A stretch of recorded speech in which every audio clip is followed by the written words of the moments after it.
Hello everyone, I'm sure you all are doing good, and officially this is going to be your first class, right? Isn't it? I don't know how much you are excited, but to be honest, more than you, I'm excited. Okay. Anyway, so we'll start with biochemistry. एक चीज मैं बता रहा हूँ, because since it is my first class and it's a first session in the entire courses itself. देखो ये जो fast track का कोर्स बनाया गया ना, आपको एक चीज देखना है कि ये जो ड्यूरेशन है, ड्यूरेशन इज वेरी कंसाइज. आपको टाइम बिल्कुल मिलेगा ही नहीं, आपको बिल्कुल टाइम मिलेगा ही नहीं. So now fast track course is design for those जिसके पास ऑलरेडी कुछ आइडिया है, जिसके पास ऑलरेडी कुछ प्रिपरेशन है, उसको सही में कन्वर्ट करने के लिए, उसको सक्सेस में कन्वर्ट करने के लिए we have design some courses. Now to be honest, अगर आपको लग रहा है कि 3 मंथ्स के अंदर एकदम बहुत बेसिक से हम लोग शुरू करेंगे, to be honest that will be very difficult. That will be very difficult. मतलब ऐसे हो ही नहीं सकता है कि पूरा सीएसआर जैसा इतना बड़ा syllabus within 3 months complete किया जाएगा, वो भी बेसिक से. It is practically impossible. This is practically impossible. So आपको सोचना है, if you are already prepared, हाँ आपको एक फाइनल टच का जरूरत है, आपको कुछ फाइनल ट्यून का जरूरत है, जहां पे आपको हम लोग एडवांस लेवल पे लेके जाएंगे, क्योंकि अल्टीमेटली आपका गोल क्या है? सीएसआईआर क्वालिफाई करना. If your target is that sir I need a CSIR, I need a JRF, then this fast track kind of courses will be really helpful. So but अगर आप ऐसे सोच रहे हो कि हमको बेसिक भी क्लियर करना है विद इन 3 मंथ्स एंड हमको एडवांस भी सीखना है with in 3 months, this is impossible. ठीक है, ये मैं नहीं, you think that is practically impossible. कोई आपको 3 मंथ्स के अंदर बेसिक भी सिखाएंगे, एडवांस भी सिखाएंगे, देन तो 6 मंथ्स का जरूरत क्या है? 1 साल का एमएससी, 2 साल का एमएससी का जरूरत क्या है? आप तो 2 मंथ में सीख लोगे सब कुछ. अंडरस्टूड? ओके. सो मेरा कहने का मतलब बहुत सिंपल है, आपको हम लोगों के साथ दौड़ना पड़ेगा. You have no time, literally you have no time. आपको दौड़ना पड़ेगा. हम लोग आपके साथ साथ दौड़ेंगे, आपको भी दौड़ना है. ठीक है? So please get ready. Will start with biochemistry. I will start with biochemistry and other faculties will start with their courses. Okay, चलो. सो आज लेक्चर 1, आज हम लोग शुरू करेंगे अमाइनो एसिड केमिस्ट्री से. So since it is a beginning, there is nothing to recap. Of course recap तो तभी होता है जब कुछ प्रीवियस क्लास हो चुका हो, then we will have some recap. तो there is nothing to recap today. But एक बात देख लेते हैं कि आज का सेशन में हम लोग क्या क्या चीज डिस्कस करने वाले हैं. हम लोग आज डिस्कस करेंगे समथिंग ऑन अमाइनो एसिड का classification, identification of amino acid, कैसे अमाइनो एसिड को आप आइडेंटिफाई करोगे, then modification of amino acid का कैसे मॉडिफिकेशन होता है, एंड फाइनली कुछ कन्वर्सन ऑफ अमाइनो एसिड का कैसे कन्वर्सन होता है. 1 to 2, 2 to 3 कैसे कन्वर्सन होता है different type of amino acid के बीच, वो भी हम लोग डिस्कस करेंगे. ठीक है? So let's start with amino acid. जो सिंपलेस्ट अमाइनो एसिड है, आई एम श्योर सबको पता है, वो है ग्लाइसिन. चलो देख लेते हैं कि ग्लाइसिन का स्ट्रक्चर्स क्या है. ग्लाइसिन का स्ट्रक्चर्स कुछ ऐसे होता है.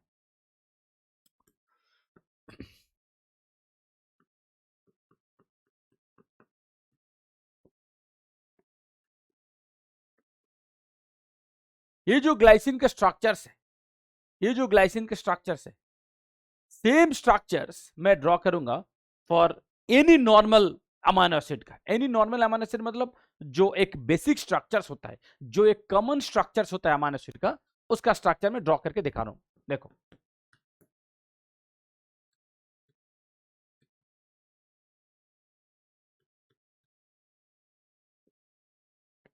तो इसको सही से एन लिख देता हूं. ठीक है? Now tell me what is the difference this and this. What is the difference between this and this? देखो ये वाला जो पार्ट है,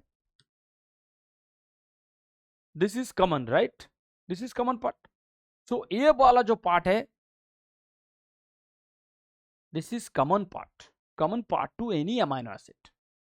जब हम लोग अमीनो एसिड के बारे में बात करते हैं, any amino acid, glycine, valine, tryptophan, tyrosine, alanine, anything, difference कहां पे होगा? यहां पे होगा, because this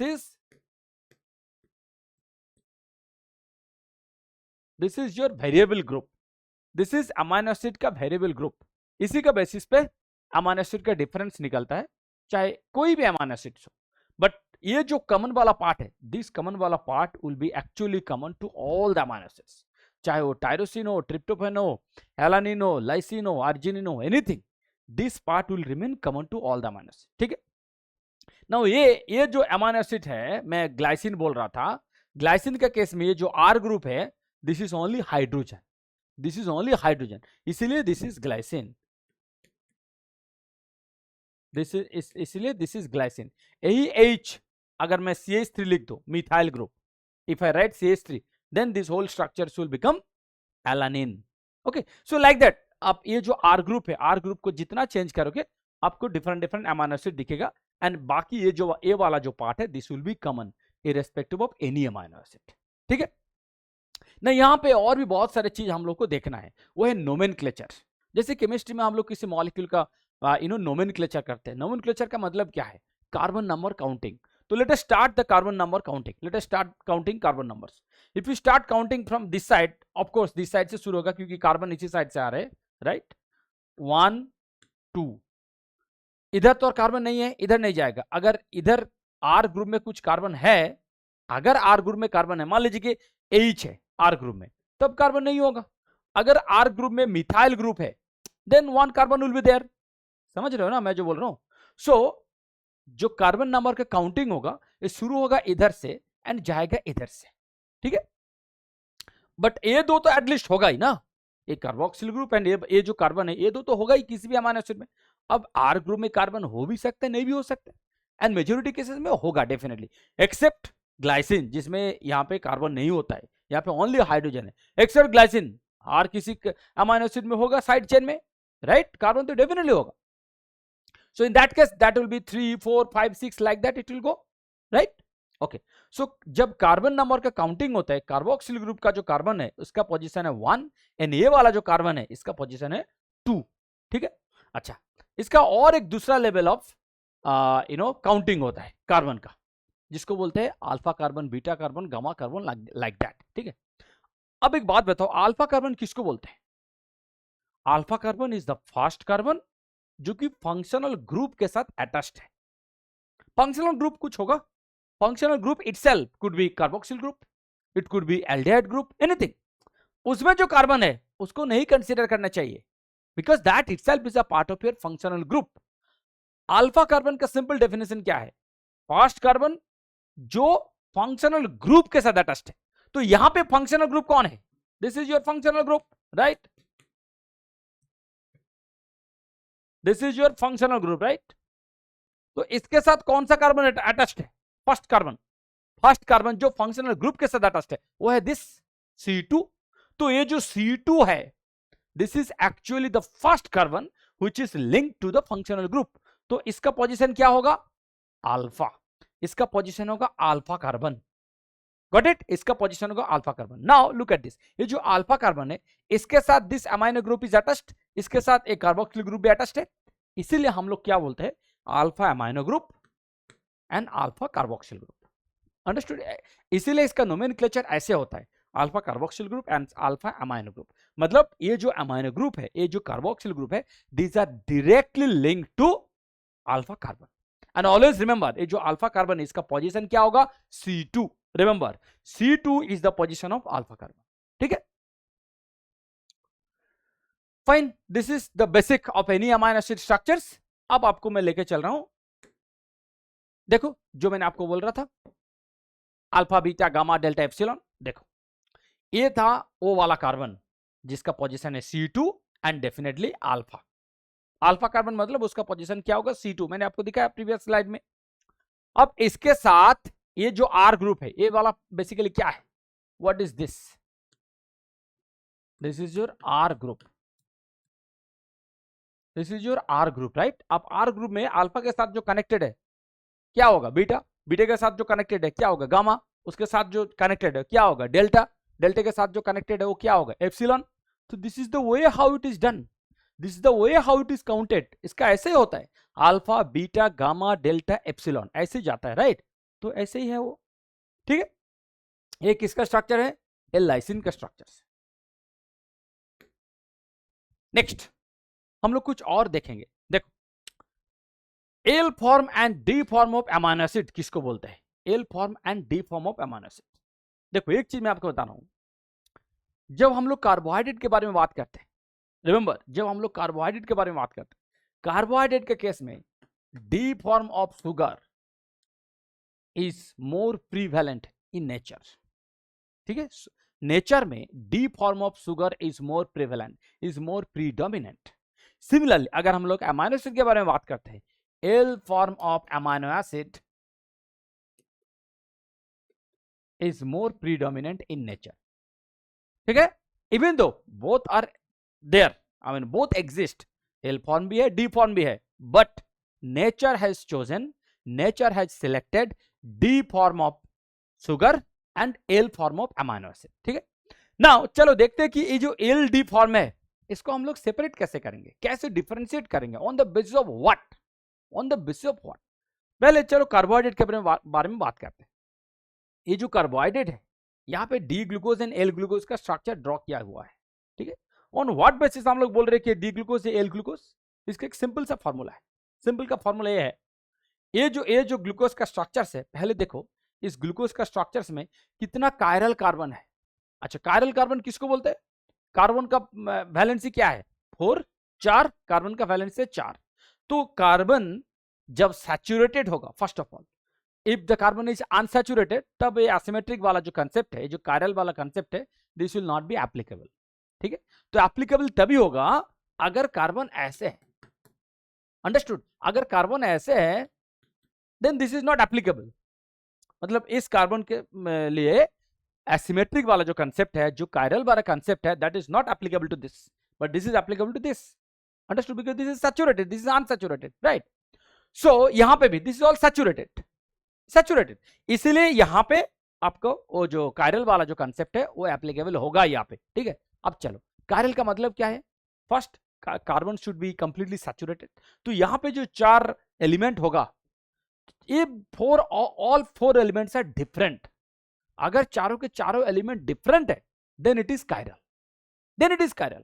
so like I will give you an example, let's say एक साइड में ऐसे अमीनो ग्रुप है, दूसरा साइड में कार्बोक्सिल ग्रुप है, H है एंड दिस इज CH3।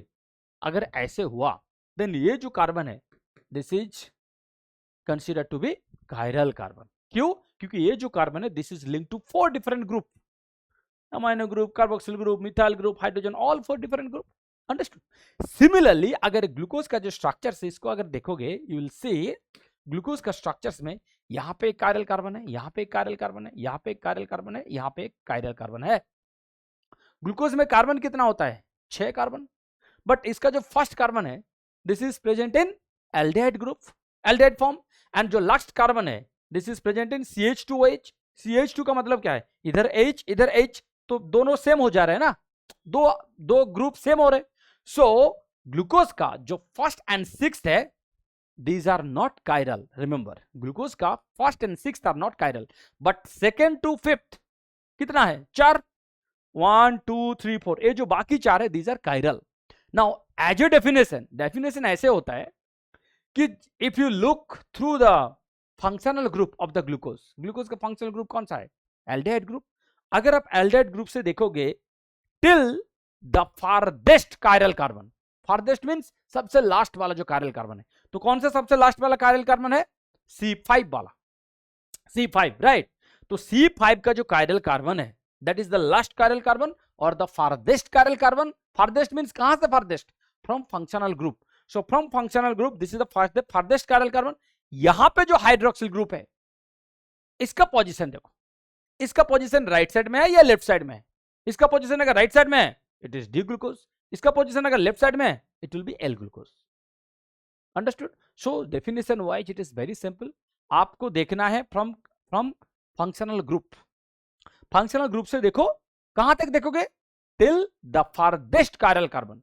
तो फारदेस्ट कायरल कार्बन कहां पे है C5, तो C5 का जो हाइड्रोक्सिल ग्रुप है वो लेफ्ट साइड में है या राइट साइड में है, वो आपको देखना है। अगर लेफ्ट साइड में है तो it will become L glucose, अगर राइट साइड में है तो it will become D glucose. ठीक है, now if you look at the structure of D glucose and L glucose, if you look at this, these are enantiomer. What do you mean by enantiomer? mirror image। देखो mirror में क्या होता है, if you stand before mirror, आपका right hand will appear left hand, आपका left hand will appear right hand, right. So ये वाला जो पार्ट है देखो एग्जैक्टली सेम आ रहा है, OH, that means what, this is mirror image. So enantiomer मतलब मिरर इमेज। ठीक है, now coming to the point, ये जो हम लोग डिस्कशन कर रहे थे, that discussion was on the basis of carbohydrate, but हम लोग बात कर रहे हैं अमाइनो एसिड का। यहां पे हाइड्रोक्सिल ग्रुप हर एक अमाइनो एसिड में नहीं होगा, राइट, समझ रहे हो ना। यहां पे जो हम लोग हाइड्रोक्सिल ग्रुप का बेसिस पे बोल रहे थे D and L, because we are dealing with carbohydrate, but we are dealing with amino acid here. तो अमाइनो एसिड में हाइड्रोक्सिल ग्रुप आपको हर एक अमाइनो एसिड में नहीं मिलेगा, आपको ओनली 3 अमाइनो एसिड में मिलेगा, serine, threonine and tyrosine, right. तो बट इस तीनों को छोड़ के आपको सारे अमाइनो एसिड को क्लासिफाई करना है, whether they are in D or in L form. So on what basis will you say? आप किस बेसिस पे बोलोगे ये D है या L है? यहां पे आपको देखना है on the basis of alpha amino group, on the basis of alpha amino group। अब चलो मैं आपको दिखा रहा हूं, देखो ये एलानिन है, D एलानिन, L एलानिन, ये जो अमाइनो ग्रुप है alpha amino group, this is present on the right side, so this is D। ये जो अमाइनो ग्रुप है alpha amino group, this is present on the left side, so this is L amino, I mean L alanine। Understood? समझ में आया? तो OH वाला जो concept था that was applicable to carbohydrate, but when it comes to amino acid you have to consider on the basis of alpha amino group। So on the basis of alpha amino group, if it is present on the right side it is D, if it is present on the left side it is L। Is this clear? Next, amino acid एक interesting chemistry है। Amino acid का chemistry थोड़ा interesting है। कैसे? देखो generally क्या होता है, आप केमिस्ट्री में किसी मॉलिक्यूल की तरफ देखोगे जिसके पास कुछ चार्ज ग्रुप होता है, जैसे हम लोग बोलते हैं कि कैटायनिक है, एनायनिक है। कैटायनिक मतलब कैटायनिक स्पीसीज मेंशन रहेगा, एनायनिक मतलब एनायनिक स्पीसीज मेंशन रहेगा, राइट। बट अगर ऐसे कुछ मॉलिक्यूल है जिसमें कैटायनिक ग्रुप भी होगा एंड एनायनिक ग्रुप भी होगा, देन उसको क्या बोलोगे? समझ रहे हो? मान लीजिए कि क्लोराइड है, दैट इज एनायनिक, कैल्शियम है Ca+, तो दैट इज कैटायनिक, राइट। तो दैट इज आइदर कैटायनिक और anionic. But if you look at amino group, I mean amino acid, यहाँ पे अमाइनो ग्रुप भी है, कार्बोक्सिल ग्रुप भी है। तो अमाइनो एसिड को आप कैसे कंसिडर करोगे जहां पे कैटायनिक स्पीसीज भी होगा, एनायनिक स्पीसीज भी होगा, राइट। देखो इसीलिए यहां पे एक स्पेशल टर्म दिया गया जो कि ड्यूटेरान। ड्यूटेरान मतलब presence of both cationic as well as anionic group in the same molecule. ठीक है, in the same molecule presence of both cationic as well as anionic group. ठीक है, अब चलो देखते हैं ये जो ड्यूटेरानिक फॉर्म है, ड्यूटेरानिक फॉर्म का 2 पार्ट है। एक बार आप देखोगे ड्यूटेरानिक फॉर्म एक्ट्स एज एसिड, ड्यूटेरानिक form acts as base. Acid कब होगा? देखो जब वो प्रोटॉन जब डोनेट कर रहा है, जब प्रोटॉन को रिमूव कर रहे हैं, मींस प्रोटॉन को डोनेट कर रहा है। यहां से जब प्रोटॉन को डोनेट कर रहे हैं, it acts as proton donor, means it acts as acid. Understood? So ड्यूटेरान जो फॉर्म है अमाइनो एसिड का, कब एसिड की तरह काम करेगा? When it donates proton, okay, so it acts as proton donor। now coming to another way, जब प्रोटॉन को एक्सेप्ट करेगा, जब प्रोटॉन को एक्सेप्ट करेगा, देखो जब प्रोटॉन को एक्सेप्ट कर रहे हैं, जब प्रोटॉन को एक्सेप्ट कर रहे हैं, it acts as base, means proton acceptor. Understood? So ड्यूटेरान का 2 प्रॉपर्टी है, it may act as acid also, it may act as base also. कब एसिड की तरह काम करेगा? जब इट विल डोनेट प्रोटॉन। कब बेस की तरह काम करेगा? When it accepts proton. Understood? अब देखो अमाइनो एसिड का क्लासिफिकेशन, ठीक है, अमाइनो एसिड का classification basically on the basis of hydrophilicity and hydrophobicity. ठीक है, चलो मैं आपको दिखा रहा हूं। ये है नॉन पोलर। नॉन पोलर मतलब हाइड्रोफोबिक। अच्छा चलो मैं यहां पे लिख देता हूं, ये है hydrophobic, these are non polar. Non polar है, हाइड्रोफोबिक, राइट। ओके, ये जो एरोमेटिक अमाइनो एसिड है, aromatic amino acids are also hydrophobic, these are also hydrophobic.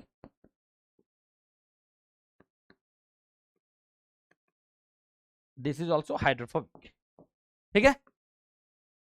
Now look on the other way, बाकी जो है पोलर अनचार्ज्ड, पोलर चार्ज्ड, मतलब positive और negative, these are all hydrophilic, these are all hydrophilic.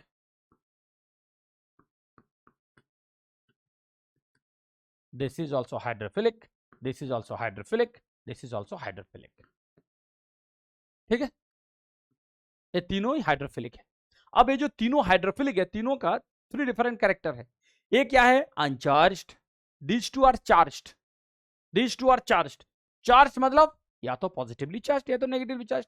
Remember, अगर positively charge हुआ, you have 3 amino acids, lysine, arginine and histidine, these are 3 positively charged amino acids। जब negatively charge amino acid के बारे में बात करेंगे, it will B aspartate and glutamate, right? You can say glutamic acid also, you can say glutamate also, similarly you can say aspartic acid also, you can say aspartate also। this is ionic form, that's it। ionic form में अगर जाओगे then aspartate, glutamate, अगर ionic form में जाओगे तो, ठीक है। anyway, so ये वाला पार्ट क्या है? this is also polar but these are uncharged। so देखो serine, threonine, cysteine, asparagine, glutamine, these are uncharged। and इधर एक बार देख लो, पहले जो नॉन पोलर है, जो हाइड्रोफोबिक है, it starts with glycine, alanine, proline, valine, leucine, isoleucine, methionine, ठीक है। एंड इधर फिनाइलएलानिन, टायरोसिन और ट्रिप्टोफैन। इसका और एक चीज करना है इंटरेस्टिंग, वो क्या है?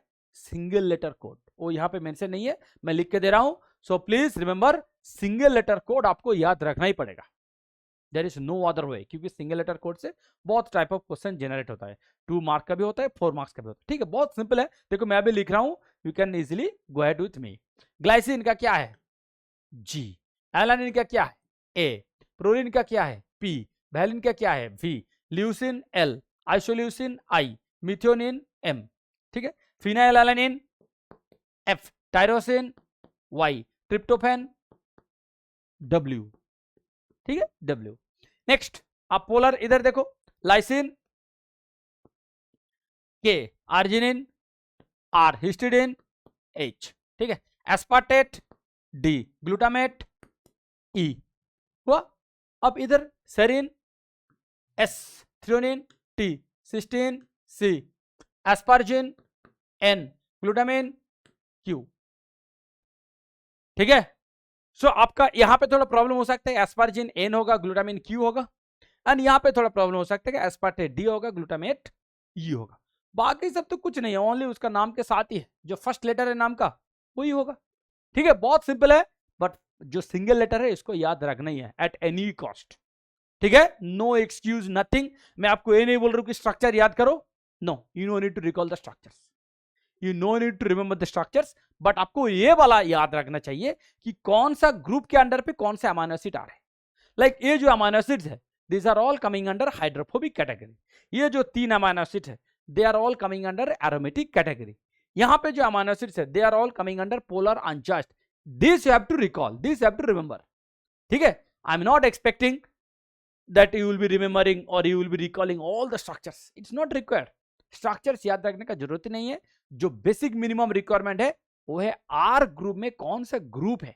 आर ग्रुप मतलब जो साइड चेन होता है, साइड चेन में कौन सा ग्रुप है उसको बस याद रखो, नथिंग मोर देन दैट। आपको पूरा स्ट्रक्चर्स याद रखने का जरूरत होता ही नहीं है।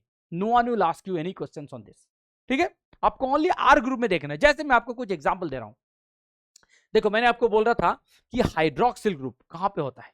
हाइड्रोक्सिल ग्रुप आपको सेरिन में भी मिलेगा, हाइड्रोक्सिल ग्रुप आपको थ्रियोनिन में भी मिलेगा, हाइड्रोक्सिल ग्रुप आपको ट्रिप्टोफैन में भी मिलेगा, सॉरी टायरोसिन में भी मिलेगा। So these are the 3 amino acids जहां पे आपको हाइड्रोक्सिल ग्रुप मिलेगा, सेरिन, थ्रियोनिन एंड टायरोसिन, ठीक है। ऐसे एक एग्जांपल। अच्छा, दूसरा और एक चीज मैं बता रहा हूं, यहाँ पे कुछ एक्सेप्शनल चीज भी है। क्या एक्सेप्शनल चीज? एक्सेप्शनल चीज ये है, ये जो टायरोसिन है ना, tyrosine is the only amino acid, remember tyrosine is the only amino acid which can act as both hydrophilic as well as hydrophobic category. It may act both. कैसे, मैं आपको बता रहा हूं. It depends on कि tyrosine का position कहां पे हो रहा है. अगर टायरोसिन का पोजीशन प्रोटीन का सरफेस में है, अगर प्रोटीन के सरफेस में है, देखो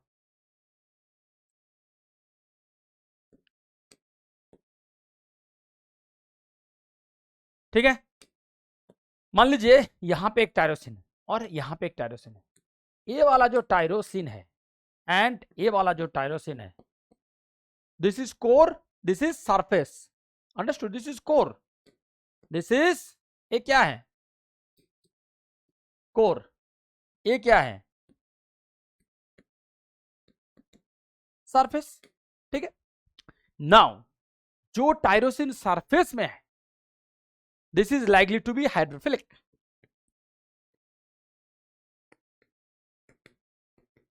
ठीक है. जो कोर में जाएगा, this is likely to be hydrophobic. Understood the difference? जो कोर में जा रहे हैं ना, जो कोर में जाएगा उसका एक्सेस, लिगैंड का एक्सेस बहुत कम होगा. So in most of the cases it acts as hydrophobic. But ये जो है, ये जो सरफेस में है, जहां पे लिगैंड के साथ एक्सेस इजी हो जाएगा, this will be in hydrophilic mode. ठीक है. नाउ टायरोसिन का प्लस पॉइंट क्या है? Look at this, look at the structure of tyrosine. ये जो टायरोसिन है, इसका दो पार्ट है. एक ये एरोमेटिक पार्ट जो बेंजीन ग्रुप है, C6H5 जो बेंजीन ग्रुप है. ये बेंजीन ग्रुप बेसिकली क्या है? हाइड्रोफोबिक. बेंजीन ग्रुप है नॉन पोलर, हाइड्रोफोबिक. राइट? तो सब में है बेंजीन ग्रुप, तो टायरोसिन में भी है benzene group, that is hydrophobic. But इसके साथ OH अटैच है. OH hydroxyl group, that itself is hydroxyl group, means hydrophilic. Understood? But कहां पे कौन सा प्रिविलेंट होगा, whether it will act as hydrophobic or it will act as hydrophilic, जो मैंने आपको बताया, it depends on the position or the location of the tyrosine in the protein. वो प्रोटीन के सरफेस में है या कोर में है. अगर कोर में है, in majority cases it acts as hydrophobic. अगर वो सरफेस में है, in majority cases it acts as hydrophilic. ठीक है. नेक्स्ट यहां पे कुछ इंटरेस्टिंग चीज है. देखो, हम लोग कभी कभी बार्बर शॉप में जाते हैं. बार्बर शॉप, सैलून जिसको बोलते हैं, सैलून. क्या करने के लिए? बाल को स्ट्रेट करने के लिए. किसी को स्ट्रेट करना है, किसी को कर्ली करना है. I mean you can have different shapes of your hair, right? You can have different shapes of your hair. Anything you want you can have it. So वहां पे बेसिकली कैसे करते हैं? ये जो हेयर का जो रिमॉडलिंग होता है, हेयर का जो रीशेपिंग होता है, कैसे करते हैं वो लोग? कैसे करते हैं? देखो, बेसिकली क्या है, जो जो हेयर में जो प्रोटीन होता है, that is keratin protein. I am sure all of you know कि हाँ, हेयर में केराटिन प्रोटीन होता है. अब केराटिन प्रोटीन में it has cysteine rich keratin protein. Keratin protein जो होता है, that is cysteine rich. Cysteine, ये सिस्टीन जो है रिच होता है, बहुत ज्यादा होता है सिस्टीन. ठीक है. नाउ आपको पता है कि सिस्टीन डाइसल्फाइड बॉन्ड फॉर्म होता है, राइट? आपको पता है सिस्टीन डाइसल्फाइड बॉन्ड फॉर्म होता है. अब देखो कि कैसे वो लोग हेयर का जो स्ट्रक्चर है, कैसे उसको चेंज करते हैं. ठीक है. Look, this is the first structures of the hair. This is the first structures of the hair. जहां पे आप क्या देख रहे हो, दीज आर डाइसल्फाइड बॉन्डेड, मतलब cysteine are disulphide bonded already. ठीक है. इस कंडीशन में कोई गया बार्बर शॉप में, सैलून पे गया, मेरा हेयर जो है इसको चेंज करना है. मेरा अगर स्ट्रेट है तो उसको कर्ली करना है, किसी का कर्ली है तो स्ट्रेट करना है, व्हाटएवर यू वांट. सो ये है फर्स्ट, मतलब ऐसे आपका हेयर है.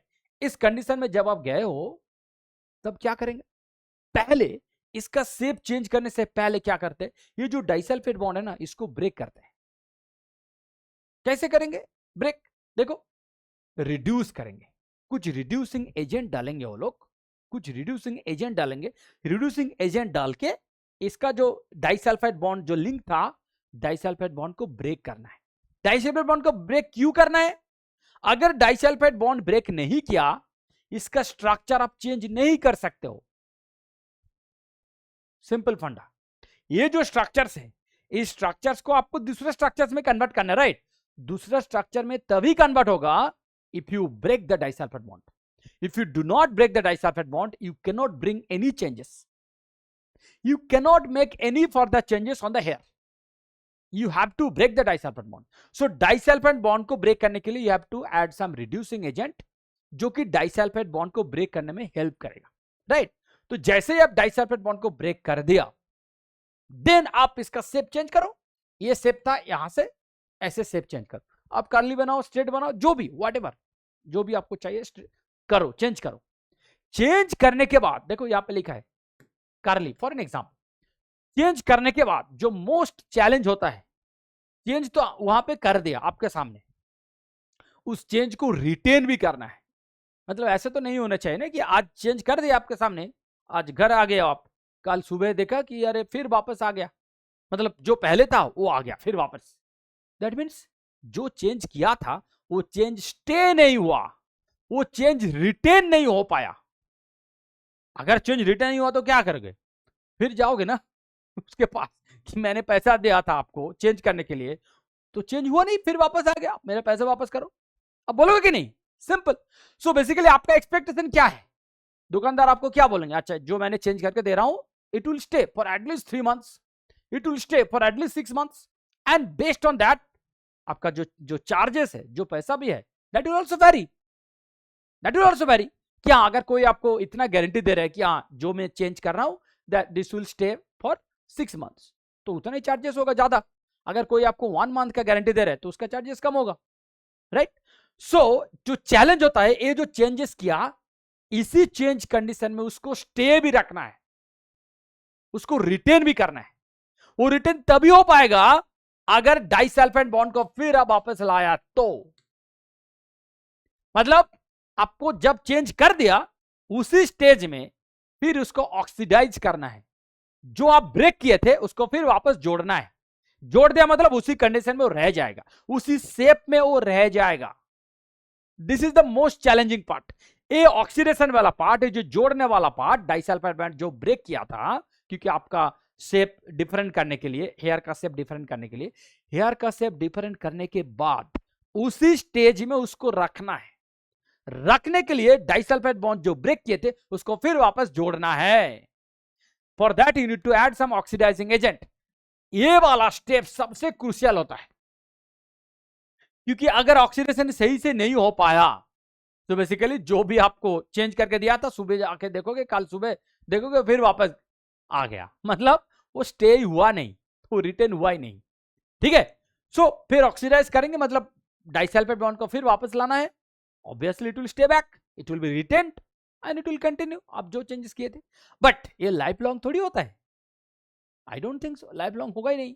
तो इसका भी कुछ पीरियड ऑफ गारंटी आपको दिया जाएगा कि हाँ 3 months तक रहेगा, 6 months तक रहेगा. Then if you use to continue again you have to go back and you have to continue the same process. ठीक है? नाउ देखो, जब हम लोग अमाइनो एसिड के बारे में बात करते हैं, basically we talk about 20 amino acids. But there are 21st as well as 22nd amino acid as well. 21st and 22nd amino acid भी already बहुत पहले डिस्कवर हो चुका है. Let us see what are those 21st and 22nd. देखो यहाँ पे 2 amino acid है, एक तो है पायरोलाइसिन, दूसरा है सेलेनोसिस्टीन. सेलेनोसिस्टीन एंड पायरोलाइसिन, अब इन दोनों का जो स्ट्रक्चर्स है ना बहुत क्लोज रिलेटेड है. जैसे ये जो सेलेनोसिस्टीन है, इसका स्ट्रक्चर सिस्टीन के साथ बहुत क्लोज है, बहुत क्लोज है, सिस्टीन एंड सेलेनोसिस्टीन. चलो देखते हैं. यहां पे 3 स्ट्रक्चर्स एक साथ रखा गया, यह है सेरिन, यह है सिस्टीन, यह है सेलेनोसिस्टीन. अब देखो डिफरेंस कहां पे है. डिफरेंस यहां पे ऑक्सीजन, यह है सल्फर, यह है सेलेनियम, एसी सेलेनियम. ठीक है? So the difference only here, the difference is only here, single atomic difference. तो सेरीन, सिस्टीन, सेलेनोसिस्टीन का जो डिफरेंस है, स्ट्रक्चरल डिफरेंस है, only at a level of single atom. ठीक है? Now similarly look at the pyrrolysine. Pyrrolysine again look structurally similar to lysine. ये है lysine का स्ट्रक्चर्स, ये है पायरोलाइसिन का स्ट्रक्चर्स. यहाँ पे ओनली एक जगह पे डिफरेंस है, एक जगह पे डिफरेंस है, जिसका नाम है पायरोलिन रिंग. ये जो रिंग है, ये है pyrroline ring. Pyrroline ring is link to the end of lysine side chain. तो लाइसिन का जो साइड चेन है, ये वाला, ये जो लाइसिन का साइड चेन है, वहां पे पायरोलाइसिन, पायरोलाइसिन का लाइसिन के साथ डिफरेंस वहीं पे आएगा. पायरोलिन वाला जो ग्रुप है, पायरोलिन वाला जो ग्रुप है, that group will be attached to the side chain of lysine and eventually this whole structure will become pyrrolysine. तो बाकी सारा स्ट्रक्चर एज इट इज है, ओनली जो साइड चेन है जहां पे NH3, साइड चेन मतलब क्या, NH3 will be modified to pyrroline ring. Understood? Now interesting बात यह है कि ये जो पायरोलाइसिन है एंड सेलेनोसिस्टीन है, इसका कोडोन क्या है, इसका कोडोन क्या है, क्योंकि आपको पता है कि अल्टीमेट कोडोन कितना तक है, 64 कोडोन। तो इन दोनों का एकोमोडेशन कहां से हुआ, क्या कोडोन इंक्रीज हो गया 64 से, या जो ऑलरेडी एग्जिस्टिंग कोडोन था, एग्जिस्टिंग कोडोन से इसका कोड हुआ है, एग्जिस्टिंग कोडोन से ही कोड हुआ है। देखो मैं आपको बता रहा हूं, ये जो आपका 21st वाला अमीनो एसिड है सेलेनोसिस्टीन, इसका कोड क्या है, कोडोन क्या है, UGA। What is this UGA? Stop codon, right? Pyrrolysine UAG, what is this UAG? This is another stop codon, right? Both are stop codon, they are coding for a different amino acid. So obviously the question should strike in your mind कि sir हम लोग को पता है UGA, UAG and UGA, UA, UGA and UAG, ये जो तीन codon है, these three codons are basically what? Nonsense codon or stop codon. But यहाँ पे हम लोग दे रहे हैं कि they are coding for different amino acid. How is it possible? इसका मतलब इन दोनों का जो फ्रीक्वेंसी है, मतलब फ्रीक्वेंसी ऑफ ऑकरेंस, वो हर जगह पे नहीं होता है, कुछ लिमिटेड स्पेस में होता है। वो कौन सा लिमिटेड स्पेस है जहां पे इसका ऑकरेंस बनता है, चलो एक बार देखते हैं। देखो इसलिए मैंने एक एक्स्ट्रा स्लाइड भी रख दिया आपके लिए, so that you will know कि सेलेनोसिस्टीन एंड पायरोलाइसिन कहां पे आपको दिखता है, कहां पे दिखता है। देखो late us start with selenocysteine first. Selenocysteine is found in many species across all domains of life including eukaryotic and prokaryotic organisms. Selenocystin is found in tRNA and in the catalytic site of some enzymes. ठीक है, very specific. देखो यहां कहां मिलेगा आपको, tRNA में मिलेगा, and some catalytic site of some enzymes. कहां, आप देखो in case of human, selenocysteine is found in 25 human selenoproteins and selenoenzymes that are important for cellular processes. Human का 25 सेलेनोप्रोटीन सब में आपको मिलेगा। Fungi, this contains proteins have been found in 3 fungi phyla, 3 जगह पे आपको मिलेगा। It is located in the active site of enzymes that participate in the oxidation reduction reaction such as glutathione peroxidase, please remember the names, thioredoxin reductase and one more. So मैं जो आपको बता रहा था, selenocysteine and pyrrolysine to be more precise, इन दोनों का जो फ्रीक्वेंसी ऑफ ऑकरेंस है, this can not be universal कि everywhere it is present. No, मैंने एक्सपेक्ट यही किया था and that is expected here कि कुछ वेरी स्पेसिफिक जगह पे उसका प्रेजेंस आपको मिलेगा, वही स्पेसिफिक जगह, and on that basis only question will be generated कि आपको कहां मिलेगा। देखो tRNA में मिलेगा, फंगी का केस में कुछ स्पेसिफिक रिएक्शन है जहां पे ग्लूटाथाइन पेरोक्सीडेज है, थायरोडॉक्सिन रिडक्टेज है, आइडोथायरोनिन डीआइडोनेज है, ऐसे कुछ स्पेसिफिक एंजाइम में आपको मिलेगा। प्लीज रिमेंबर दिस नेम्स, ठीक है, प्लीज रिमेंबर दिस नेम्स, क्योंकि आपको पता है जो MCQ का 2 मार्क्स वाला क्वेश्चन है, that is this kind of question, ठीक है, very specific. Similarly coming to pyrrolysine, pyrrolysine आपको कहां मिलेगा, it is found in some bacterial and archaeal species but not in eukaryotes, ठीक है, यूकैरियोट्स में आपको पायरोलाइसिन नहीं मिलेगा। सो आर्किया में कहां मिलेगा, it is found in few genes of some archaea particularly in the family of this, please remember it. In case of bacteria it is found in some bacterial species. Okay, pyrolysin is an alpha amino acid that is used in the biosynthesis of protein in some methanogenic archaea and bacteria. It is not present in human. Understood? So please, मैंने selenocysteine and पायरोलाइसिन का जो place of occurrence है, कहां पे वो दिखता है, कहां पे उसको मिलता है, everything is mentioned here, please have a look, क्योंकि MCQ का जो 2 मार्क्स वाला क्वेश्चन है, this information will certainly help you, ठीक है। नेक्स्ट देखो, हम लोग तो 20 अमीनो एसिड के बारे में बात कर रहे थे एंड 21st 22nd के बारे में भी बात किया, but there is some non standard amino acids as well. Non standard मतलब जिसका प्लेसमेंट नहीं हुआ, कहां पे प्लेसमेंट नहीं हुआ, जेनेटिक कोड में, जिस अमीनो एसिड का कोई कोडोन नहीं है, दैट मीन्स जेनेटिक कोड में जिसका प्लेसमेंट नहीं मिला, that is non standard, right, that is non standard. Like ornithine, citrulline, इन दोनों का कोई पोजीशन नहीं है, कोई प्लेसमेंट नहीं हुआ जेनेटिक कोड में, बट इन दोनों का नाम आप सुनोगे यूरिया साइकिल में। If you have studied urea cycle, इन दोनों का नाम तो सुने होंगे, ornithine and citrulline, and remember इन दोनों का कोई जेनेटिक कोड में प्लेसमेंट नहीं हुआ, इसीलिए they will come under non standard amino acid. Okay, apart from this too there are many other amino acids like 4-hydroxyproline, 3-methylhistidine, 5-hydroxylysin, orthophosphoserine, N-acetylserine, ऐसे और भी कुछ नाम है। नाउ फर्स्ट थिंग, किसी का स्ट्रक्चर्स आपको याद रखने का जरूरत ही नहीं है। लोग कुछ उल्टा सोचते हैं, लोग सोचते हैं सर इतना स्ट्रक्चर्स याद रखने का जरूरत है। No, you don't recall, you no need to recall any structures, you no need to recall any structures of this amino acid. then आपको क्या करना है, एटलीस्ट नाम तो पता होना चाहिए, एटलीस्ट नाम तो पता होना चाहिए। क्यों? क्योंकि आपको ऐसे, मैं आपको बता रहा हूं, ये क्या है, नॉन स्टैंडर्ड अमीनो एसिड्स, ठीक है। सिमिलरली और भी different types of amino acids है। कुछ अमीनो एसिड्स है जिसको बोलते हैं डिराइव्ड अमीनो एसिड्स, मतलब amino acid derivatives, amino acid से कुछ डिराइव किया गया एंड समथिंग एल्स हैपन। तो मैं आपको दिखा रहा हूं, नेक्स्ट स्लाइड में है अमीनो एसिड डेरिवेटिव्स, मतलब अमीनो एसिड से इसका फॉर्मेशन हुआ है, मतलब amino acid as a precursor काम किया, एज ए प्रीकर्सर काम किया अमीनो एसिड, वहां से इसका फॉर्मेशन हुआ।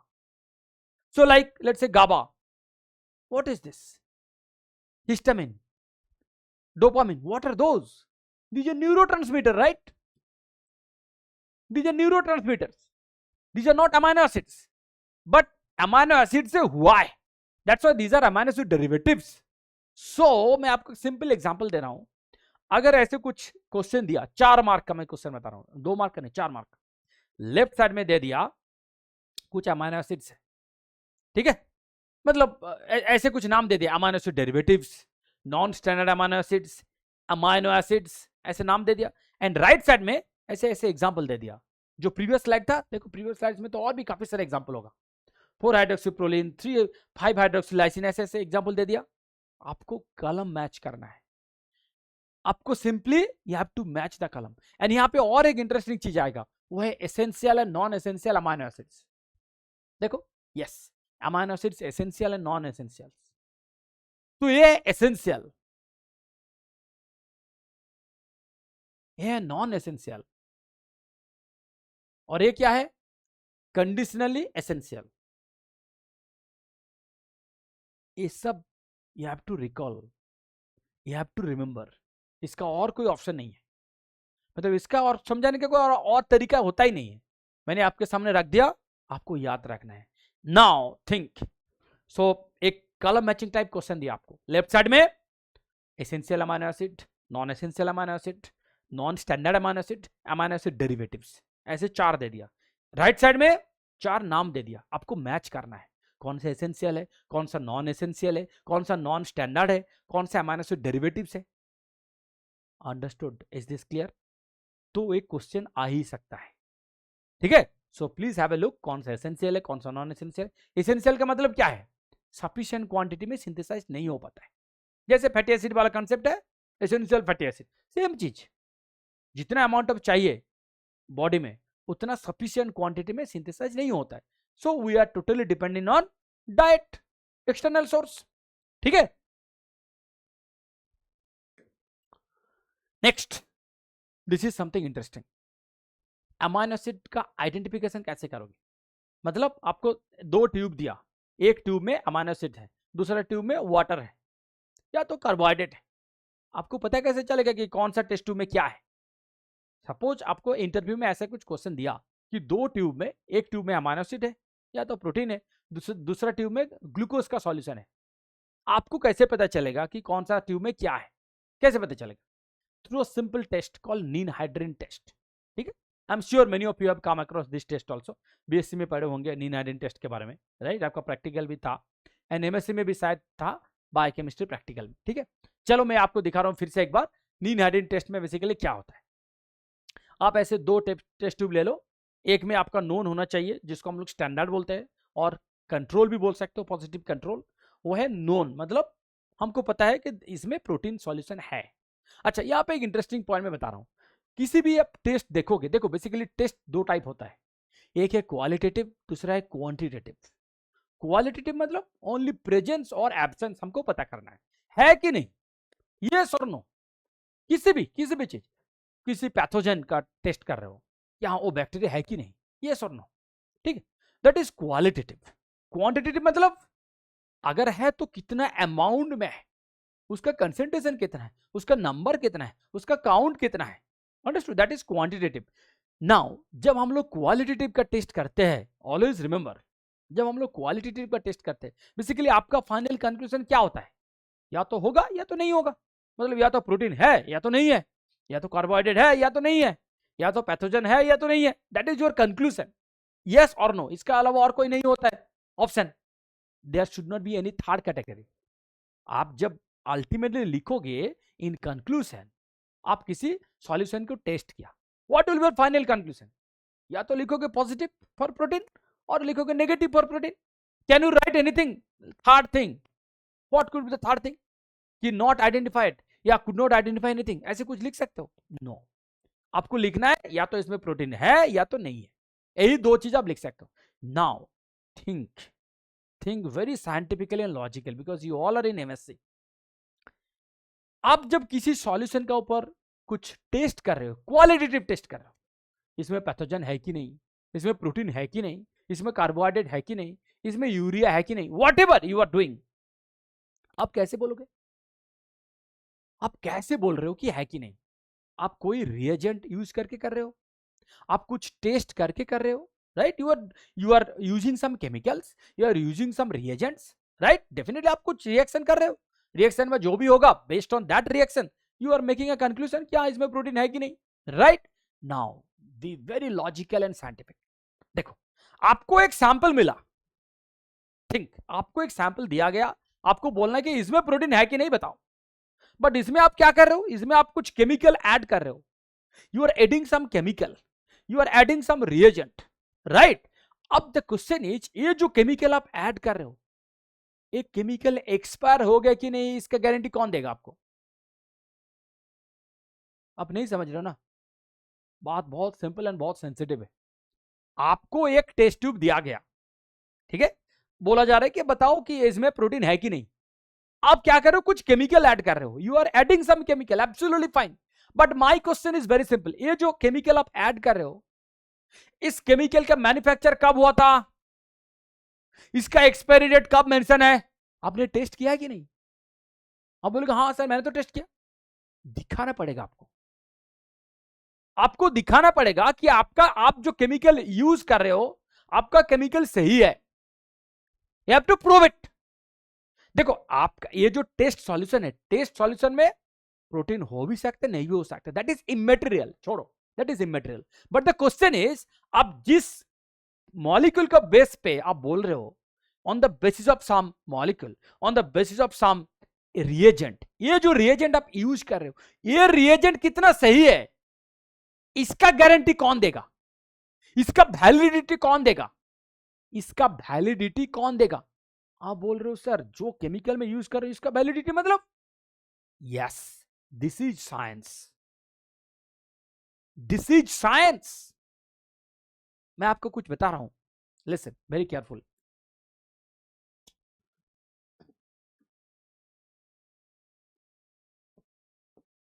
मैं आपको कुछ बता रहा हूं, listen to me very careful, बहुत सेंसिटिव बात है, बहुत सेंसिटिव बात है, and you all are matured because you all are in MSc, I believe you can easily understand what I am trying to से।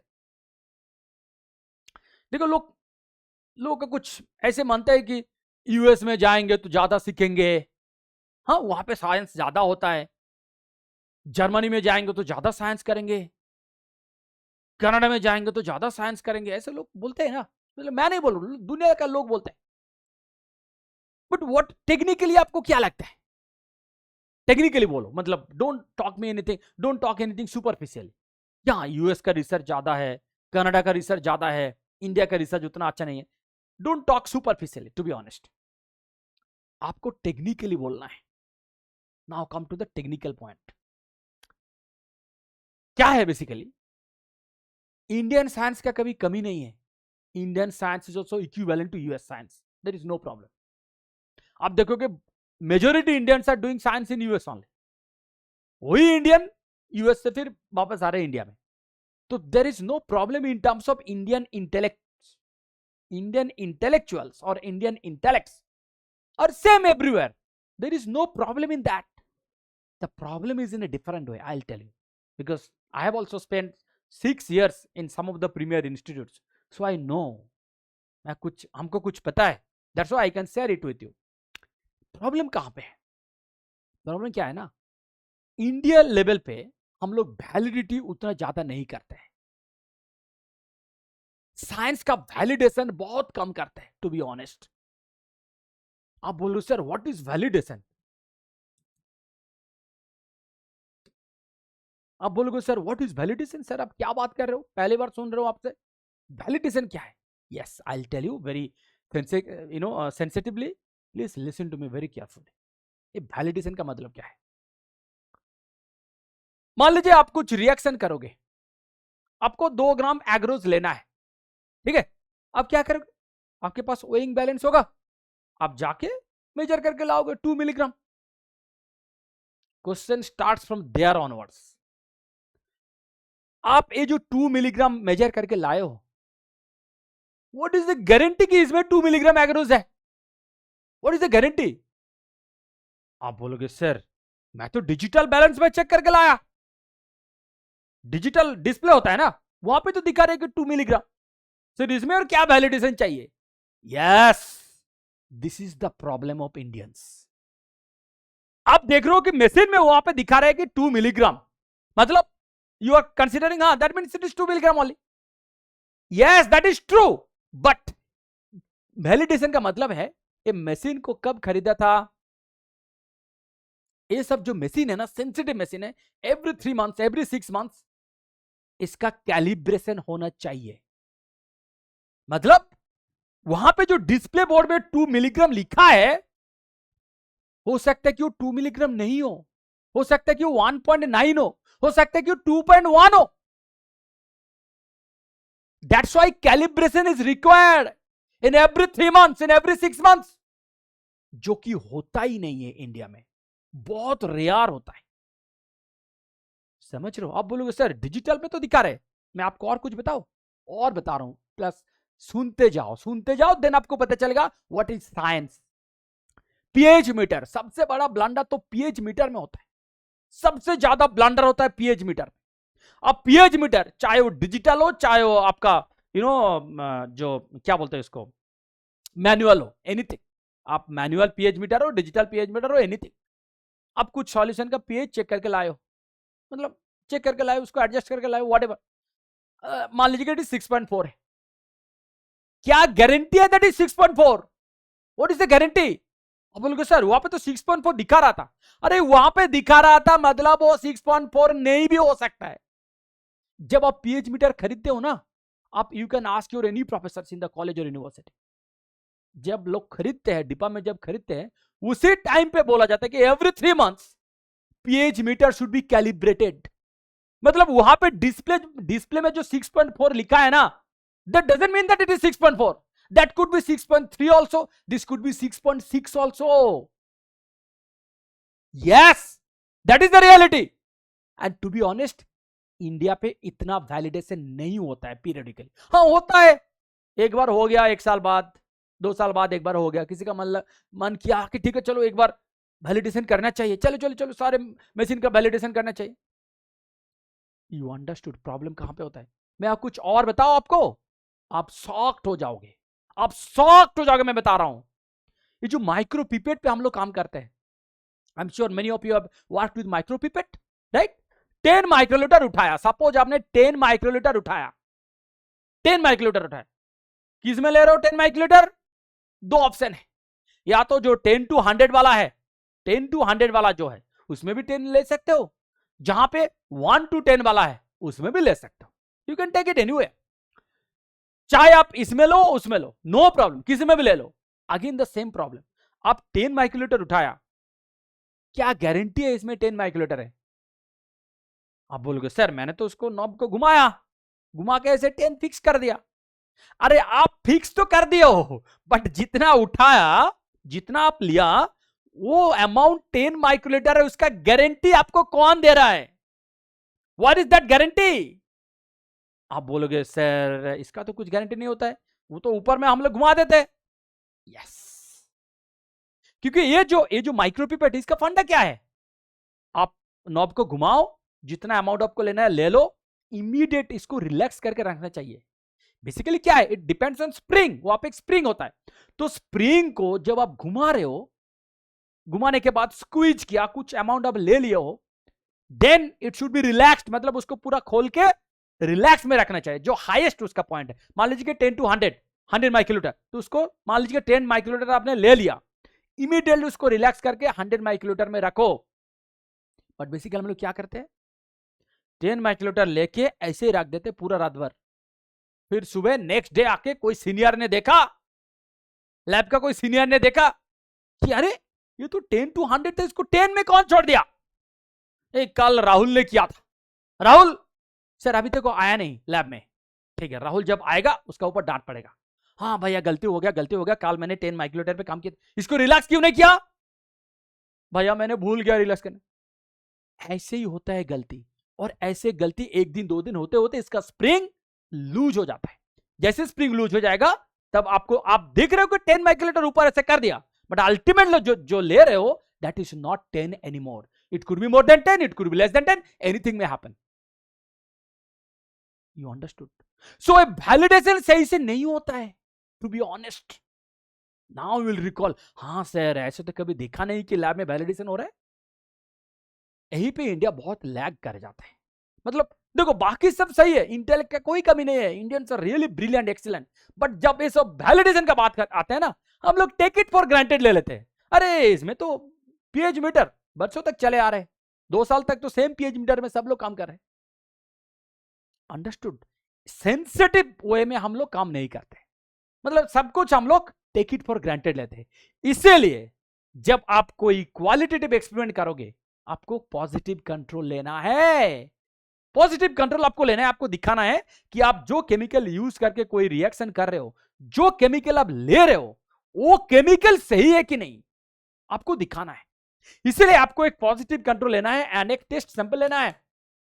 अब ये जो पॉजिटिव कंट्रोल है, ये जो पॉजिटिव कंट्रोल है, देखो ये बेसिकली 2 पार्ट है, एक पॉजिटिव कंट्रोल, एक test sample, right? Now positive में आपका result should be always positive. आप कोई केमिकल लेके कर रहे हो ना, आप टेस्ट पॉजिटिव भी हो सकते हैं, नेगेटिव भी हो सकते हैं, दैट इज इमैटेरियल, छोड़ो, that is इमैटेरियल। My question is, जो केमिकल यूज करके आप इसका टेस्ट कर रहे हो, उस केमिकल का वैलिडेशन होना चाहिए। This is the validation of your chemical.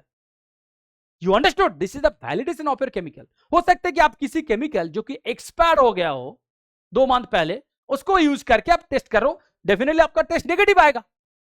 समझ रहे हो? टेस्ट नेगेटिव आएगा।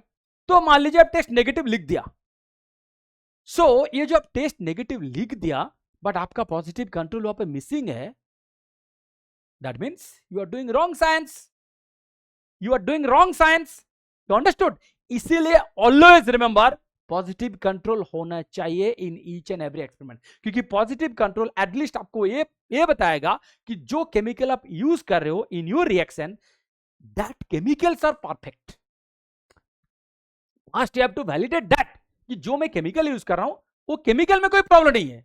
बाकी आपका टेस्ट सैंपल पॉजिटिव भी हो सकता है, नेगेटिव भी हो सकता है, दैट इज इमैटेरियल, बट एटलीस्ट मैं जो केमिकल यूज कर रहा हूं, केमिकल में कोई प्रॉब्लम नहीं है। इसलिए हम लोग पॉजिटिव कंट्रोल यूज करते हैं। Understood the story behind all those?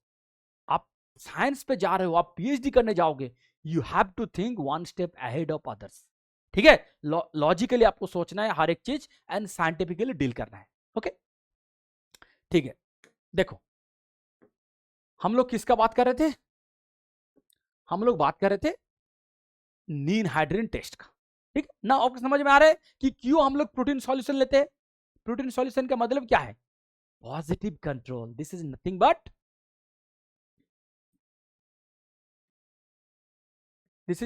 Positive control. ठीक है?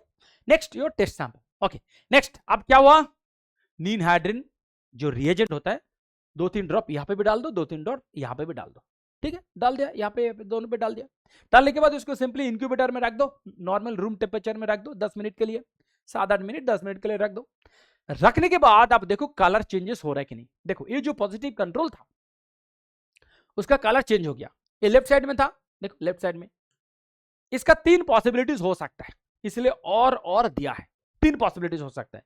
बट तीनों पॉसिबिलिटीज में जो लेफ्ट साइड वाला है ये क्या है, this is your positive control, यही है यहाँ पे, यही है यहाँ पे, एंड यही है यहाँ पर भी।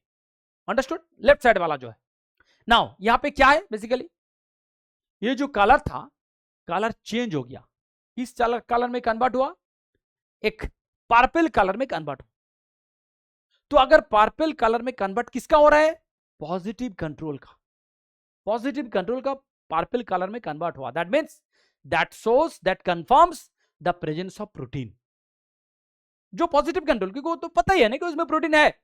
एंड वहां पे और एक चीज कंफर्म हुआ कि जो नीन हाइड्रिन रिएजेंट आप यूज किया हो, ninhydrin reagent is perfect, ninhydrin reagent का कोई प्रॉब्लम नहीं है।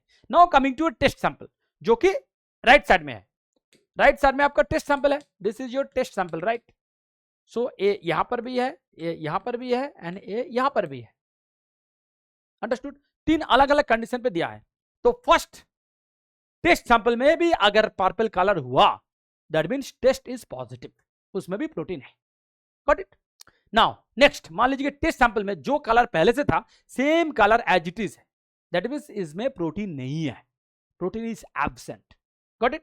नाउ मान लीजिए कि टेस्ट सैंपल येलो कलर में कन्वर्ट हुआ, अगर येलो कलर में कन्वर्ट हुआ दैट मींस इसमें प्रोटीन है, but to be more specific इसमें क्या है, प्रोलीन, इसमें प्रोलीन है। अगर प्रोलीन हुआ then it will be yellow colour, ठीक है। And any other amino acid it will be purple colour. Got it? And अगर पर्पल कलर नहीं हुआ एंड येलो कलर नहीं हुआ, जो कलर पहले से था टेस्ट का same colour as it is maintained है, that means neither any amino acids nor any protein, nothing is there. Is this clear to you? Okay, now चलो देखते हैं ये जो पर्पल कलर अल्टीमेटली डेवलप हुआ, इस पर्पल कलर के पीछे साइंस क्या है, what is that science behind purple colour development. चलो देखते हैं। देखो ये है आपका नीन हाइड्रिन रिएजेंट, ये है नीन हाइड्रिन रिएजेंट, जो नीन हाइड्रिन रिएजेंट के हम लोग बात कर रहे थे, ये है नीन हाइड्रिन रिएजेंट। नीन हाइड्रिन रिएजेंट क्या करेगा, ये जो अमाइनो ग्रुप है ना, अमाइनो ग्रुप, देखो look at this, this is your नीन हाइड्रिन रिएजेंट, ये है अमाइनो एसिड। इस अमाइनो एसिड से क्या निकल रहा है, इस अमाइनो एसिड से ये जो कार्बन डाइऑक्साइड है इसको भी निकाला, अमाइनो ग्रुप को भी निकाला, एंड बाकी जो पार्ट है इसको भी निकाला।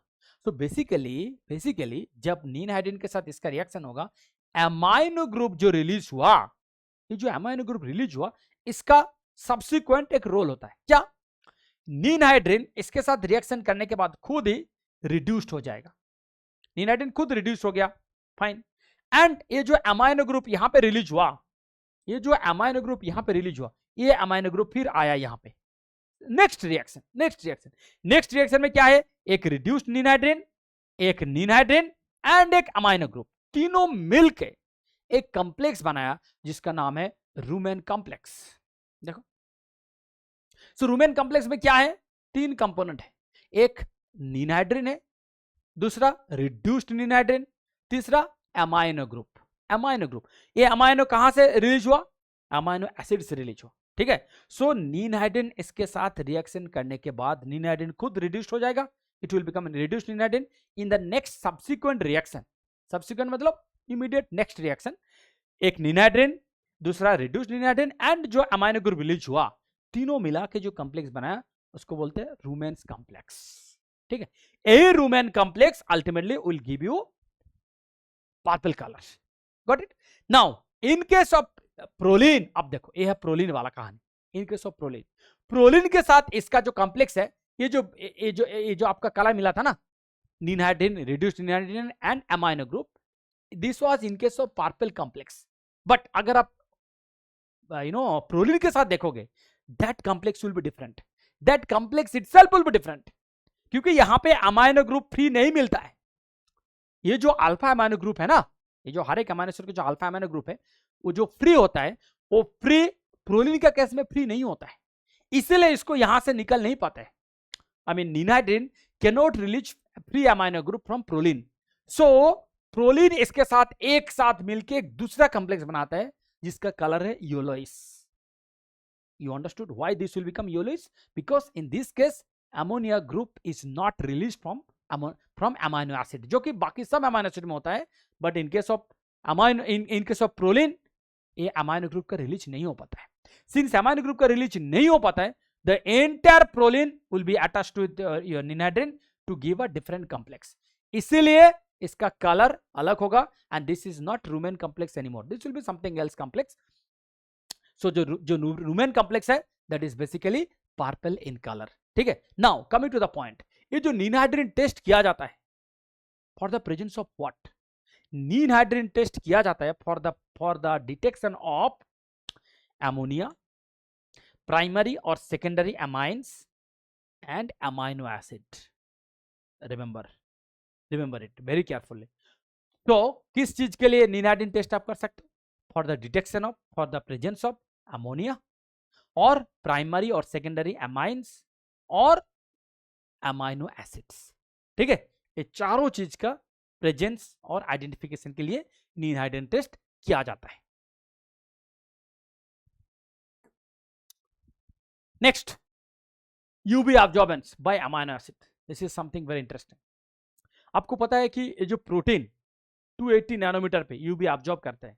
बेसिकली जो एरोमेटिक अमाइनो एसिड्स होता है, tryptophan, tyrosine and phenylalanine, they absorb at 280 nanometre. I mean near by 280 nanometre. देखो, tryptophan at 280, tyrosine at 274, phenylalanine at 257. They absorb at 280. I mean near by 280. देखो, इन तीनों का दिया हुआ है यहाँ पे. फिनाइलएलानिन, ट्रिप्टोफैन, टायरोसिन तीनों का दिया हुआ है, जो कि एरोमेटिक अमाइनो एसिड्स है एंड जो कि सबको पता है. I know all of you know about it. यहाँ जो एरोमेटिक अमाइनो एसिड्स है, they basically absorb near by 280 nanometre. But coming to some other extraordinary points. Look, histidine, cysteine and methionine, please remember, histidine, cysteine and methionine, they can absorb UV light at 200 to 210 nanometer. Remember, this is CSR material. This is CSR material. Histidine, cysteine, methionine can also absorb UV light from 200 to 210 nanometer. Next, the most important thing, peptide bond can also absorb UV light at 220 nanometer. Remember it.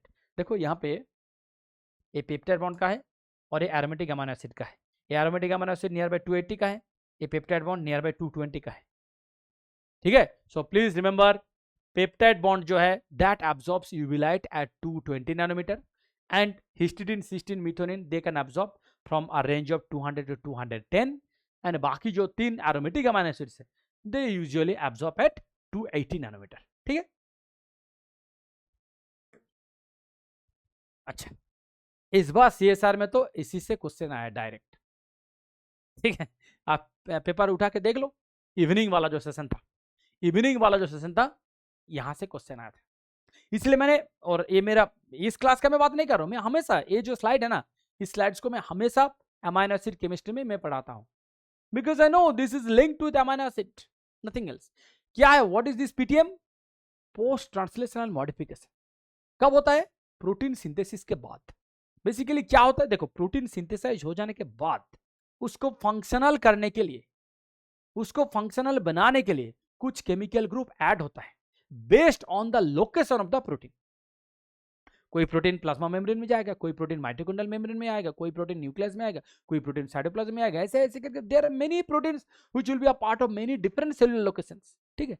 So accordingly different chemical group will be added, like phosphorylation, glycosylation, acetylation, methylation, ubiquitination, sumaylation. There are n number of chemical groups which are added to the protein. Now ये जो chemical group add होगा, the point is कहाँ पे add करोगे? देखो, let us start with a very simple discussion. Let's say phosphorylation. What do you mean by phosphorylation? Phosphate group add होगा, addition of phosphate group. Now protein is a big molecule, is a macromolecule. 300 amino acids है उसमें, 500 amino acids है, 200 amino acids है. आप phosphate group कहां add करोगे? Can you add phosphate group to any amino acid? The answer is no. I can not add, you can not add. Then कहां पे add करोगे फॉस्फेट ग्रुप? कहां पे ऐड कर सकते हो? Serine, threonine and tyrosine. Serine, threonine and tyrosine में आप ऐड कर सकते हो। सो जब फॉस्फोरिलेशन होगा, देखो सेरीन, थ्रियोनिन एंड टायरोसिन में आप ऐड कर सकते हो। You understood? अंडरस्टूड। नाउ यहां पे एक एक्सेप्शनल चीज मैं बता रहा हूं, remember for phosphorylation only. Phosphorylation का एक इवेंट है, मतलब और एक जगह पे फॉस्फोरिलेशन होता है, that is rarest of the rare cases. Aspartate में होता है, एएसपी एस्पार्टेट में होता है। कहां पे? सोडियम पोटेशियम एटीपीएस पंप में होता है। सोडियम पोटेशियम जो पंप है, सोडियम पोटेशियम एटीपीएस पंप जो है, वहां पे जो फॉस्फोरिलेशन इवेंट है, that phosphorylation event occurs at aspartate. Remember that is the rarest of the rare case, ठीक है। बट बाकी सब जगह पे जो फॉस्फोरिलेशन का इवेंट होता है, that happens at the level of tyrosine, serine और थ्रियोनिन, ठीक है। सिमिलरली आप कहीं पे भी देखो glycosylation N type, N type का मतलब क्या है? Asparagine, glutamine. ओ टाइप मतलब सेरीन, थ्रियोनिन। ओ टाइप मतलब OH। ग्लाइकोसाइलेशन का मतलब क्या है? ग्लाइकोसाइल ग्रुप ऐड होगा प्रोटीन पे। ग्लाइकोसाइल ग्रुप मतलब कार्बोहाइड्रेट वाला पार्ट, कार्बोहाइड्रेट वाला पार्ट प्रोटीन के साथ अटैच्ड होगा। तो प्रोटीन का कौन सा अमीनो एसिड है जहां पे आप कार्बोहाइड्रेट ऐड कर सकते हो? दो पार्ट है, या तो एन मीडिएटेड या तो ओ मीडिएटेड। एन मतलब NH जहां पे होगा, किसमें NH है? या तो एस्पार्जिन या तो ग्लूटामिन, जिसमें NH है, that's what is an mediated. वो मतलब OH है, सेरीन या तो threonine. Understood? So that's why N and O, and O कहां पे होगा? O लिंक्ड ग्लाइकोसाइलेशन कहां होता है? गोल्गी बॉडीज में। L लिंक्ड कहां होता है? एंडोप्लाज्मिक रेटिकुलम में, right? You have studied all those things in cell biology. तो यहां पे you will recall and you will explore कि हां क्यों होता है एन टाइप, क्यों होता है ओ टाइप। एन मतलब NH जहां पे मीडिएटेड होता है, सो यहां पे होगा ग्लूटामिन एंड एस्पार्जिन। ओ मतलब OH मीडिएटेड होगा, सेरीन और थ्रियोनिन, राइट? सिमिलरली जितना सारा डिफरेंट टाइप्स ऑफ मॉडिफिकेशन है, एसिटाइलेशन, मिथाइलेशन, कौन कौन सा टारगेट अमीनो एसिड्स है, इसको याद रखो। 4 मार्क का क्वेश्चन आता है इस बार, 4 मार्क का, ठीक है। नेक्स्ट, अमीनो एसिड का कन्वर्सन।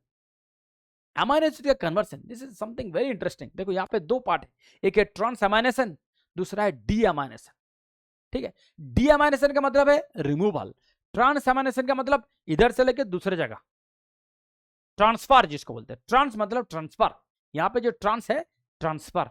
ट्रांसअमाइनेशन का मतलब क्या है? अमाइनो ग्रुप का ट्रांसफर होगा, अमाइनो ग्रुप का ट्रांसफर होगा। अब देखो यहाँ पे कुछ एग्जांपल मैं दे रहा हूं, एलानिन टू पायरुवेट, ठीक है। लुक, एलानिन टू पायरुवेट, ठीक है। सिंपली थिंक, एलानिन क्या है? एक अमाइनो एसिड। पायरुवेट क्या है?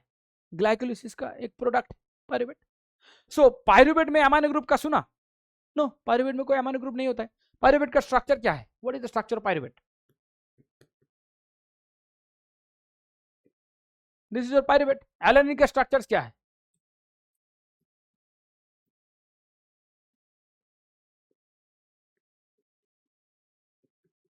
Now look at this. What is the difference between this and this? Alanine में एक अमाइनो ग्रुप है, यहां पे अमाइनो ग्रुप नहीं है पायरुवेट में। सो यहां से अगर अमाइनो ग्रुप को ट्रांसफर किया गया किसी दूसरे जगह पे, that will be aminated and this alanine will become pyruvate. Understood? मतलब यहां से अमाइनो ग्रुप को अगर आप हटा के किसी दूसरे जगह ट्रांसफर कर दिया, दैट विल बिकम ट्रांसफर्ड, मतलब amino group is transferred of amino group, that's why it is transamination, transaminated. अब देखो क्या होता है बेसिकली, लुक एट दिस। तो एलानिन से आपने हटा के क्या किया? पायरुवेट। मतलब पायरुवेट में अमाइनो ग्रुप नहीं है, तो अल्टीमेटली एलानिन से पायरुवेट बन रहा है। तो यहां से जो अमाइनो ग्रुप हट रहा है वो कहां पे जाएगा? That will be attached to alpha ketoglutarate. Alpha ketoglutarate ये कहां है? आपको कहां मिलेगा अल्फा केटोग्लूटारेट? टीसी साइकिल का एक इंटरमीडिएट है, एक प्रोडक्ट टीसी साइकिल का। वहां पे अगर आप ये ऐड कर दिया तो that will become glutamate, glutamic acid, glutamic acid, जहां पे अमाइनो ग्रुप होगा। आपका अल्फा केटोग्लूटारेट में नहीं है वो अमाइनो ग्रुप। You understood? यहां पे अमाइनो ग्रुप नहीं है, तो अमाइनो ग्रुप यहां से हटा के यहां पे ऐड हुआ, so this will become glutamate and alanine से जो हट गया that will become pyruvate. Understood? ऐसे पूरा 3 और जो रिएक्शन है, aspartate to oxaloacetate, valine to keto isovalerate, same principle पे हुआ। मतलब यहां से हटाया ये बना, बट यहां से हटा के क्या हुआ, इसके साथ अटैच हुआ, so that this will become another aminated molecule. Aminated molecule मतलब glutamate, glutamic acid. Glutamic acid क्या है? ग्लूटामेट एक अमाइनो ग्रुप है, आई मीन अमाइनो एसिड है, तो जिसमें अमाइनो ग्रुप तो होगा डेफिनेटली। तो अमाइनो ग्रुप कहां से ट्रांसफर हुआ? एलानिन से ट्रांसफर हुआ। That's why this is an example of transamination. तो ट्रांस अमाइनेशन में बेसिकली क्या होता है, अमाइनो ग्रुप एक जगह से दूसरे जगह ट्रांसफर किया जाएगा, ठीक है? That is all about transamination. And यहां पे जो एक अमाइनो एसिड 1 था, this amino acid 1 will become keto acid. Keto acid मतलब जहां पे अल्टीमेटली अमाइनो ग्रुप आप हटा दिया, क्योंकि पहले जो अमाइनो एसिड था, अमाइनो एसिड मतलब उसके साथ अमाइनो ग्रुप था। अमाइनो एसिड का मतलब क्या है? उसमें अमाइनो ग्रुप है, लुक अमाइनो ग्रुप है। अब अमाइनो ग्रुप इसमें नहीं होगा ना, so it will become alpha keto acid. तो अमाइनो एसिड से अल्टीमेटली अल्फा कीटो एसिड बन रहा है। कैसे? क्योंकि you are removing that amino group. But remove मतलब ऐसा नहीं कि बाहर पूरा फेंक रहे हो, no, that is transfer. There is a difference between removal and transfer. यहां पे ट्रांसफर हो रहा है, यहां से कहां किसके साथ ट्रांसफर हुआ, और एक दूसरा अल्फा कीटो एसिड के साथ ट्रांसफर हुआ, so that keto acid will become another amino acid. Understood? इसके पास तो अमाइनो ग्रुप नहीं है, ये जो टीसी साइकिल का जो इंटरमीडिएट है अल्फा केटेजी, उसके पास थोड़ी अमाइनो ग्रुप है, नो। तो ये अमाइनो ग्रुप कहां से आएगा? ये एलानिन से आएगा। तो एलानिन का जो अमाइनो ग्रुप इसके साथ अटैच हुआ, so this will become glutamate. This will become glutamate, क्योंकि ग्लूटामेट एक अमाइनो एसिड है, उसके पास अमाइनो ग्रुप होना चाहिए। तो अमाइनो ग्रुप आया कहां से? एलानिन से आया। तो जैसे एलानिन से वो हट गया amino group, alanine will become pyruvate. And जो यहां पे था अल्फा केटोग्लूटारेट जो था, उसके साथ जैसे ही वो अमाइनो ग्रुप अटैच हुआ, this will become glutamate. Understood? This is so interesting. तो ऐसे ये जो 3 रिएक्शन है, they will come under transamination. Now similarly आप देखो डीअमाइनेशन। मैंने आपको बोला था there is a difference between deamination and transamination. Deamination में क्या है, पूरा अमाइनो ग्रुप को हटा रहे हैं, they are removing amino group, this is deamination. Trans में क्या था, एक जगह से हटा के दूसरे जगह पे अटैच हुआ था, ट्रांसफर हुआ था। देखो there is a difference between transfer and removal. Transfer मतलब क्या, इधर से उधर कर दिया, रिमूव नहीं हुआ, यहां से हटाया दूसरे जगह पे अटैच हुआ, दैट इज ट्रांसअमाइनेशन। अमाइनो ग्रुप का ट्रांसफर हुआ। यहां पे क्या है, डीअमाइनेशन, पूरा रिमूवल हो रहा है, यहां पे पूरा रिमूवल है। देखो जैसे ग्लूटामेट टू अल्फा केटोग्लूटारेट, पूरा अमाइनो ग्रुप हटा दिया, पूरा अमाइनो ग्रुप हटा दिया, ठीक है? क्योंकि अल्फा केटोग्लूटारेट क्या है, टीसी साइकिल का इंटरमीडिएट है, यहां पे अमाइनो ग्रुप कहां से आएगा, नहीं है। तो ग्लूटामेट में था, ग्लूटामेट से अगर हटाया तो that will become alpha ketoglutarate, ठीक है? सिमिलरली आप serine to pyruvate, amino group हटाया, इट विल बिकम पायरुवेट। देखो amino acid to keto acid, amino group हटाया, glycine to glyoxylate, amino group हटाया। अंडरस्टूड? ये सब एग्जांपल आपको याद रखना है, it is so important. Please remember this example and the name of this enzyme also, क्योंकि आपको 2 मार्क्स का जो एमसीक्यू होता है ना, सिंपल क्वेश्चन दे देगा कि which of the following enzyme is a part of deamination reaction, which of the following enzyme is a part of transamination reaction. So please remember this name. आपको structure याद रखने का जरूरत ही नहीं है, please keep it in your mind. I am never ever asking you, I am never ever forcing you to remember the structures. No, you know the names and their conversion, whatever it is. ठीक है?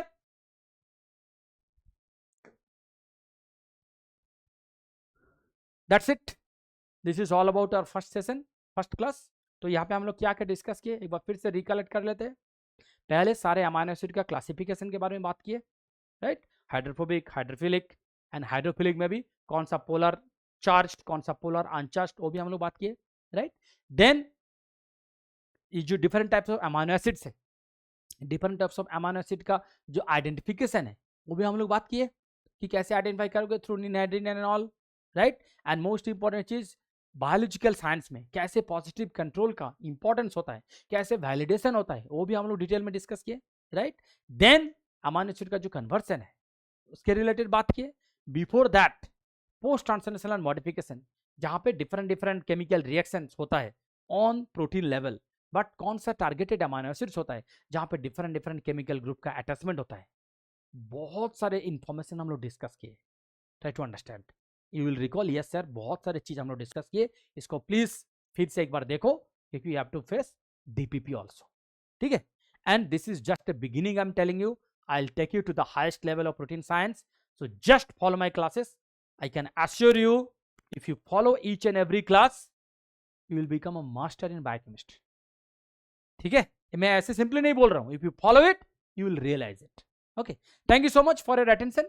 I will take second class tomorrow. Okay, thank you so much, have a great day. I'll catch you tomorrow again.